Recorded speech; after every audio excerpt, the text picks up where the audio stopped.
சீக்கிரம் வெளியே வாத்தால.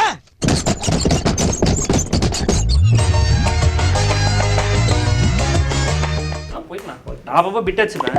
ஓகேவா? தலை ஒழுங்கா இருக்கா? தலை கரெக்டா இருக்கா? மறுபடியும் பாடுறா. ஏன் சார் சிரிக்கிறீங்க? என் தலை அப்படிதான் சார் இருக்கும்.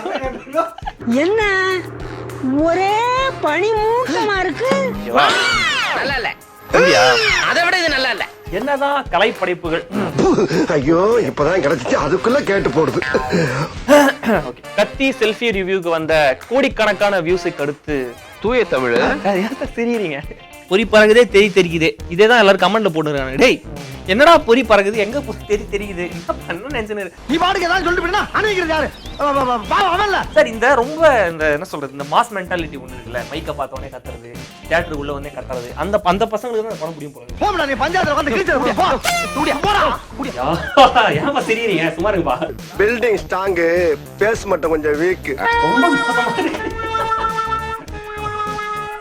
யாரும் நான் தியானத்துல இருக்கு நினைக்காதீங்க.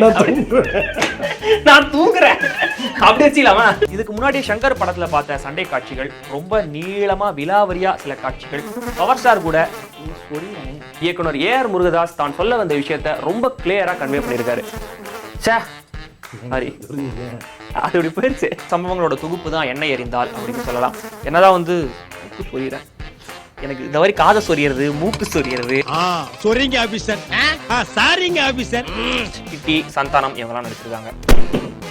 சூப்பர், நல்ல வேலைப்பா, யாரும் பார்க்கல. இதுவே தமிழ்ல அத மாதிரி ஒரு படத்தை யாராவது எடுத்தாங்கன்னா, என்னடா படம் எடுத்துறான் அவன், எங்களுக்கு புரிய வேணாமா, அவனுக்கு மட்டும் புரிஞ்சா போதாமா? ஐயோ டென்ஷன் ஆகாதீங்க. Less tension more work. Ready sir, take. முக்கியமா மக்கா ஏற்கனவே 41 வீணாகிவிட்டன. இதுதான் கடைசி அஸ்திரம், பிரம்மாஸ்திரம். இதுலயாவது தயவு செஞ்சு வாய வைக்காதீங்க. Ready sir, take. இதே ஃபர்ஸ்ட் ஷோ அஜித் ஃபேன் அப்படின்னு சொன்னாலும் பயங்கரமா சொதப்படுறேன் நானு. நம்ம வந்து ஃபர்ஸ்ட் டேக்கே வச்சுப்போம். இதத்தாலையா 3 நாளா சொல்லிக்கிட்டு இருக்கேன். இந்த பகுதிகள்லாம் தனித்தனியா பார்க்கும்போது நல்லா இருக்கு. ஆனா அது நிகழ்காலத்தோட கலக்கிற விதம் வந்து ரொம்ப எக்ஸைட்டிங்கா கிடையாது. பெரிய போலீஸா இருக்கணும், பெரிய அட்டகாசமான விஷுவல்ஸ், பிரம்மாண்டமான மேக்கிங், இதெல்லாம் படத்துல தனுஷ் கடுப்பாவாரு. அதே மாதிரியே நம்ம ஆடியன்ஸும் பயங்கரமா கடுப்பாயிருவோம். மறந்துட்டேனே, என்றைக்கு என் சினத்திற்கு சின்னாபண்ணமாக போகிறீர்கள் என்று தெரியவில்லை. பெருசா ரத்தம் காமிக்கலனாலும் ரொம்ப வயலண்டா இருக்கிற சண்டை காட்சிகள், ஏமி ஜாக்சனுடைய வெளிப்படையான நடிப்பு, நான் அதுக்கு போயிட்டேன். இதுதான் அழகுல மயங்கி விழுகிறதா? இதுக்கு முன்னாடி ஏஆர் முருகதாஸ் விஜய் காம்பினேஷன்ல வந்த கத்தி அவுட் அண்ட் அவுட் விஜய் ரசிகர்களுக்கான படமா இருந்தது. ஆனா ஐயோ சாரி, பஞ்சாயத்துல இடுப்புகள் நீங்களே அவளுடைய பேர். ஏஆர் முருகதாஸ் விஜய் காம்பினேஷன்ல வந்த துப்பாக்கி திரைப்படம் விஜய் ரசிகர்களுக்கான படம் அப்படின்னு சொல்லலாம். அது மாதிரி half an hour கூட அது கேட்டுனே இருக்கான். அதுக்கப்புறம் தான் படம் வந்து போர் அடிச்சிச்சு.